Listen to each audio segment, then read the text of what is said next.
Hello bachcho. So first of all we will read out the question. The question says ABCD is parallelogram in which P is a midpoint of DC, Q is a point on AC such that CQ becomes 1/4 of AC. PQ produce meets BC at R. Prove that R is a midpoint of BC. So for this let's see the solution here. So simply यहाँ पर हमें ये जो R है ये BC का midpoint है ये प्रूव करना है. सो उसके लिए सबसे पहले हम बात कर लेते हैं की कॉन्सेप्ट की that we are going to use here. So key concept में हम यूज करने वाले हैं mid point theorem that is the line segment joining the points of two sides of triangle is parallel to third side of triangle and is half of it. यानी कि यदि दो mid points हो और उसको ज्वाइन करने वाली जो लाइन सेगमेंट होती है वो थर्ड लाइन का क्या होती है, पैरेलल होती है और उसका हाफ होती है. ये बोलता है मिड पॉइंट थ्योरम. सो इस मिड पॉइंट का थ्योरम का यूज करके हम सॉल्यूशन करने वाले हैं. तो चलिए सबसे पहले हम बोल क्या रहे हैं. अब हम क्या करने वाले हैं, ये जो बी पॉइंट है और डी पॉइंट है हम इन दोनों को लाइन के थ्रू क्या करेंगे, ज्वाइन कर देंगे. सो मैंने यहाँ पर बी डी को क्या कर दिया, ज्वाइन कर दिया.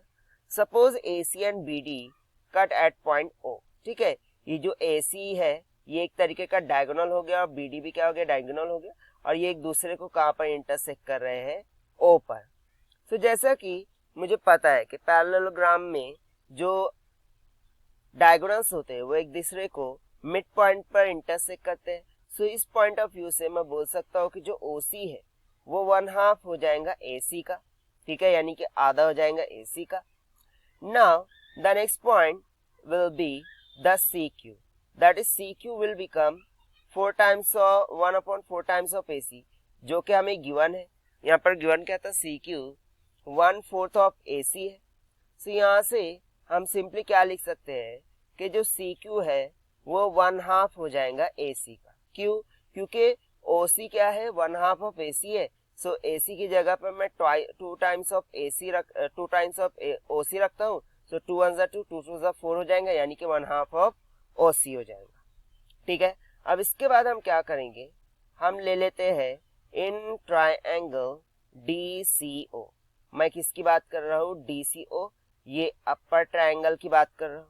अब इसमें हमें क्या बोल रहा है कि P एंड Q ये क्या है, मिड पॉइंट्स है.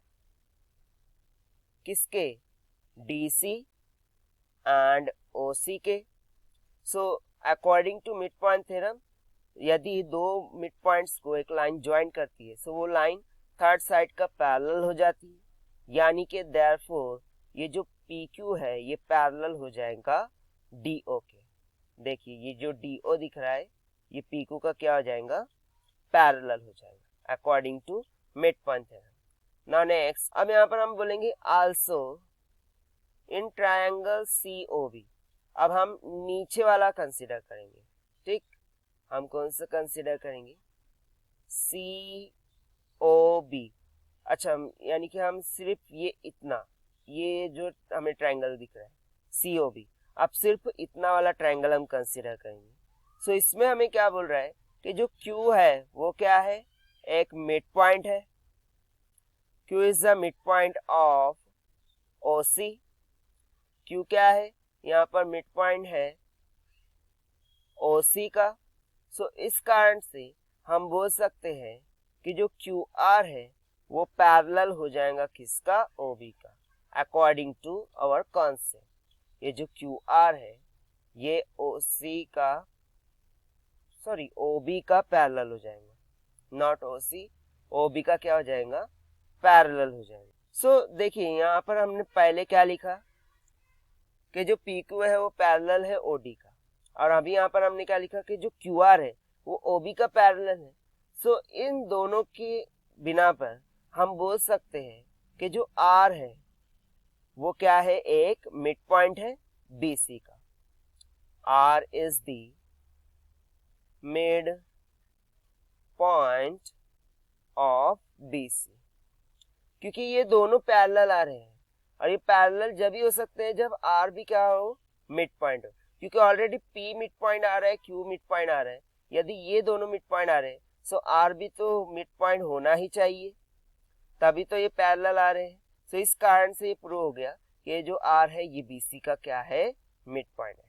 और देखिए यही हमें प्रूव करना था, and hence proved. So this is the required solution.